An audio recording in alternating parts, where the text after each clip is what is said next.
Hei, mina olen Taavi ja see on Raharaadio. Ja täna räägime sellisel teemal nagu äh, jootraha ja selle jätmine või mitte jätmine. Ja see on siuke huvitav teema, et siin on päris palju erinevaid tahke. Ma küsisin selle kohta lugejatelt meililistis kommentaare, mõtteid ja sain uusi vaatenurki võib-olla, mida ma enne ei olnud isegi mõelnud.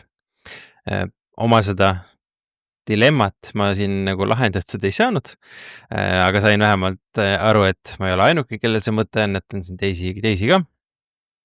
Aga mis selle jootraha teemaga siis nagu on see, et ühest küljest nagu tahaks hea teeninduse eest tänada, eks, annad siis seda jootraha ja avaldad seda siis tänu, aga teisest küljest tänu sellele, et inimesed jätavad jootraha, on omajagu tööandjaid, kes saavad maksta väiksemat palka selle arvelt, sest et nad teavad, et ja saavad ka öelda umbes, et näed, kuule, su mingi pool palka tuleb siin jootrahast, et mida sa siin nagu tahad. Et teoreetselt võiks ju olla pigem niimoodi, et inimene saab oma töö eest palka oma tööandja käest ja siis jootraha on nagu preemia, mitte et jootraha peab olema väga suur osa palgast. Aga kahjuks ta nagu sedasi kipub olema. Eestis võib-olla on seda isegi natuke vähem kui välismaal, aga endiselt mul kohati tundub, et ikkagi see mõju nagu sedapidi on endiselt tunda. Ja siin on nagu hästi palju erinevaid nüansse. Ma tegin siis sellest vastustest sellise kokkuvõtte enda jaoks. See ei ole nüüd ilmselgelt mingi selline teaduslik järelduseks, et valim kindlasti oli piiratud, teatud inimesed ei vastanud, paljusid isegi ei ole minu seal meililistis, et see nagu ei ole esinduslik Eesti valim. Kindlasti ilmselt jätsid päris paljud inimesed mulle vastamata, kes jootraha ei jäta, ehk siis seda ei põhjendatud. See on ka üsna loomulik, et suure tõenäosusega võidakse siin tunda niimoodi, et ma ei taha rääkida, et ma ei jäta, sest et see ei ole nagu sotsiaalselt soovitav äkki. Et siis ma juba automaatselt eeldan, et selles osas minu see tasakaal ei olnud siin paigas, nii et ma ei saa seda kindlasti osakaaludena välja tuua. Aga päris palju huvitavaid mõtteid tuli, mingid sellised mustrid joonistusid ka välja ja vaatame siis, mis välja tuli. Üks võib-olla nüanss veel juurde, et siin oli väga huvitav oli ka vaadata seda, kuidas mõni läheneb jootraha andmisele sedasi väga juhuslikult, et ma ei tea, taskus midagi on, siis jätan, mõnikord, ma ei tea, tuju või mis iganes on hea, siis jätan, aga teisel olid mingid väga spetsiifilised reeglid, et see tingimus täidetud, siis jätan sellise summa ja see tingimus siis ei jäta enam. Aga ma üritan sellise kuldse keste siin leida ja siis mingi ülevaate anda, et mis need tüüpilised nagu mustrid olid. Esiteks, millal nagu jäetakse, on see, et kui lähed sellisesse veidi uhkemasse kohta sööma ja ka lauateeninduseks, et enamus juhtudel, kui on selline kiirtoit või letist tellimine ja mingid siuksed asjad, et ma ei tea, mingid toiduauto umbes, et ostad otse ja sööd, et siis nagu tüüpiliselt ei jäta. Ja mingid päevapakkumised ja mis iganes, et lähed sinna, võtad oma selle lõunapakkumise sööd, et siis sellistes olukordades tüüpiliselt nagu pigem ei jäta. Aga just siis, kui on nagu uhkem koht ja nii edasi, et siis jäetakse. Kui nii-öelda ainult kohtadest rääkida. Siis on sellised mõned huvitavad üksikumad näited olid, et kus jäetakse, et a la juuksurile jätab mõni või õmblejale või siis üks huvitav näide oli, et turul tädikestele jäetakse jootraha, et kui on sellised toredad tädikesed, kes müüvad midagi seal turul ja siis jätad nagu neile ka. Ja siis oli selline väga, ma ei teagi, kas 50-50, aga mõned kirjutasid, et nemad kindlasti taksodele ja kulleritele jootraha ei jäta. ja teised kirjutasid, et nemad jätavad. Et mõni jätab praktiliselt alati, mõni jätab mingi reegli alusel, et a la kui sõitis nagu viisakalt, siis saab, kui toit jõudis õigel ajal kohale, siis saab, või kui toit jäi hiljaks, siis ei saa ja nii edasi. Et mingid sellised erinevad lähenemised olid.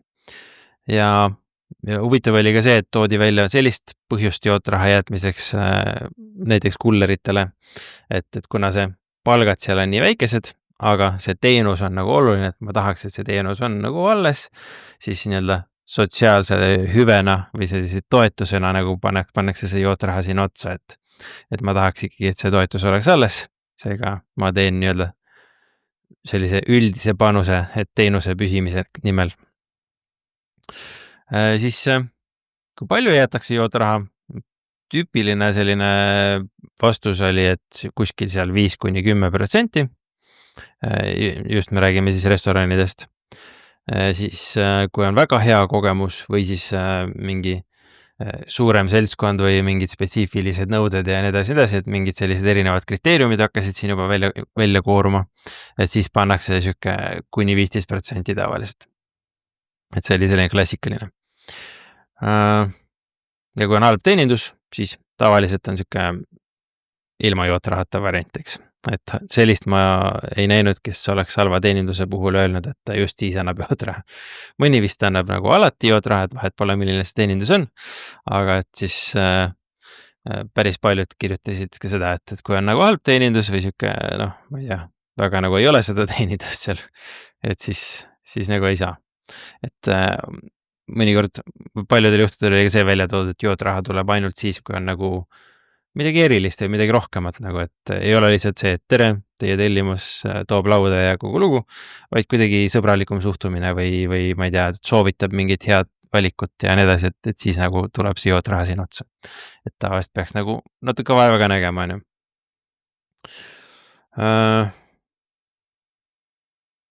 Jah, ja siin olid need välja toodud, et need pingutused, asjad ja nii edasi. Mõne inimese puhul oli nüüd see, et kui ma enne rääkisin siin protsentidest, siis mõne jaoks on selline fikseeritud summa näiteks pandud. Et ma ei tea, 2–5 eurot on jootraha suurus. Kui on niisugune normaalne kogemus ja kui on väga hea kogemus, siis tuleb seal, ma ei tea, 5–10 eurot. Ja võib-olla see sõltub natukene siis summast ka, et kui summa ületab mingi X koguse, siis kasvab see jootraha summa ka. Mõni jätab lihtsalt, et ümardab täis euroni. Põhimõtteliselt nagu väga jootraha ei ole harjumus jätta, aga noh, ma ei tea, arve tuleb seal mingi 7,40, siis annad 8 eurot jätad talle. Et ei võta seda sente tagasi. Et see variant on ka. Ja siis oli huvitav asi, mis välja toodi, et mõnikord nagu teenindus on sihuke, et nagu ei tahaks jätta jootraha, aga toit on nii hea, et siis nagu tahaks. Aga selles osas ei oska nagu seda kuidagi teha, et kuidas seda siis nii-öelda kokale näiteks jootraha jätta.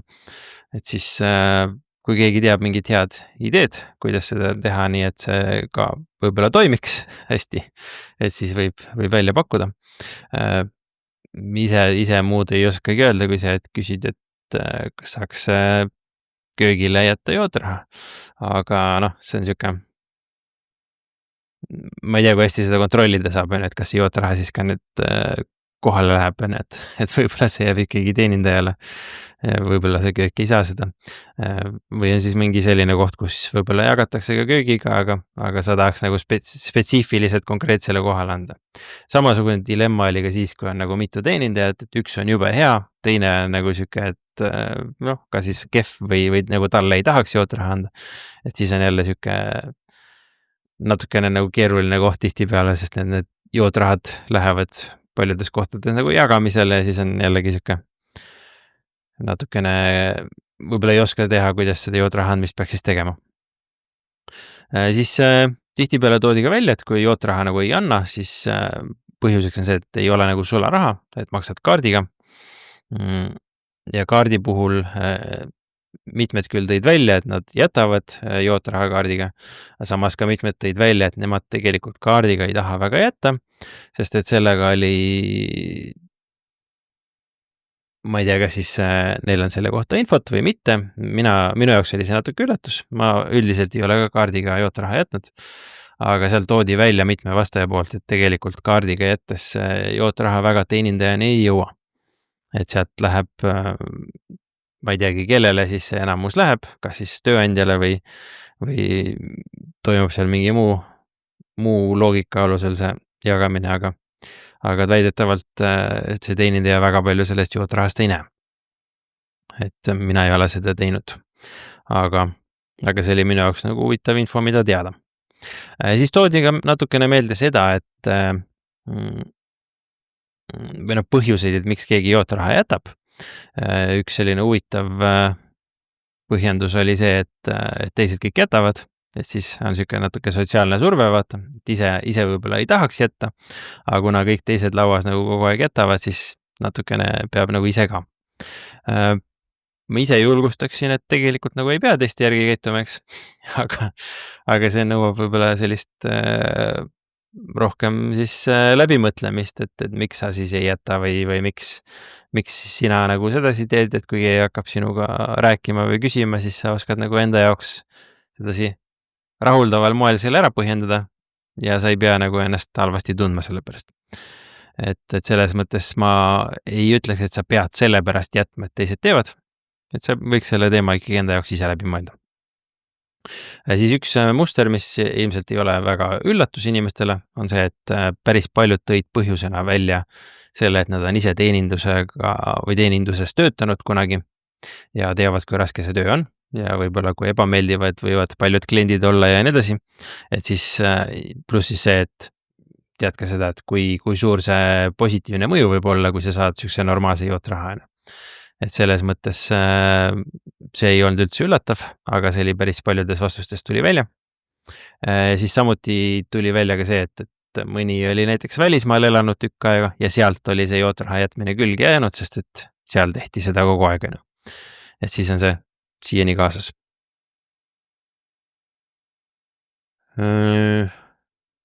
Jah, et ühesõnaga siuke lihtne loogika, et kui on selline lauateenindus, siis tüüpiliselt siuke, kes jätab jootraha, jätab umbes selline 5–10% ja kui on eriline, siis 10–15%. Et see oli siuke klassika loogika. Ja kui tellitakse letist või on selline kiirtoit või siis ma ei tea, ise tõstad omale kuskilt Rootsi lauastiilis asjast ja nii edasi, et siis üldiselt väga nagu ei jäeta jootraha siin ja kui on halb teenindus, siis ka pigem jootraha ei jäeta. Võib-olla oleks hea soovitus jätta viisakat tagasisidet, et teenindus järgmine kord äkki oleks parem, aga seda ei pea tegema, et kui sa ei julge, siis ära jäta. Ja mõtlesin, et ega minu loogika nagu selle teemal ei ole ka päris paigas. Mulle üldiselt nagu ma alguses ütlesin, see on nagu ikka kahetisi tundeid tekitab. Aga kuna ma ise olen ka siukest natukene nagu teenindaja tööd teinud ja tean, kui palju see jootraha nagu sellises kontekstis positiivselt võib mõjuda ja kuidas see palk üldiselt võib-olla tihtipeale ei ole nagu kõige parem, et siis mulle meeldib jootraha jätta. Aga ma üldiselt klassikaline selline lähenemine söögikohtades on see, et ma mõtlen välja mingi summa, et okei, ma oleneb mitmekesi me lähme ja kuhu me lähme ja nii edasi, aga näiteks ma ei tea, 30 euri või 50 euri või 100 euri oleneb täiesti, mis koht see on. Et ma mõtlen selle summa välja, ütlen, et see on tänane see külastuse kulu seal. Võib-olla ma tellin sealt mingi 30 euro eest midagi süüa ja juua ja siis lõpus läheb 50 euri ja jääbki see kõik ülejääk selle jootrahaks. Et ma üritan jätta tegelikult, alati ei tee seda, aga kui on siuke mõnus koht, tore teenindus, siis ma ikkagi üritan jätta ebatavaliselt suure jootraha, sest et ma ei käi väga tihti nagu tegelikult söömas, nii et see ei ole minu jaoks ülisuur kulu. Aga ma tean, et inimese jaoks võib see olla päris suur positiivne üllatus. Aga jah, mul on siuke oma peas see dilemma selle teise poolega sellest, et kui kõik jätavad jootraha, siis need palgad ei tõusegi, ei ole nagu survet nende palga tõusuks nii palju, et ma nagu ei ole seda suutnud enda jaoks päris lahti mõelda. Nii, loodan, et said siit mingi sellise hea ülevaate.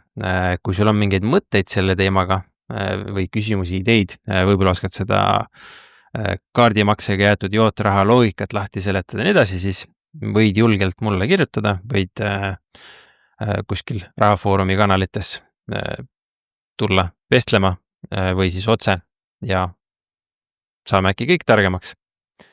Igal juhul minu poolt tänaseks kõik, näeme järgmine kord. Tšau!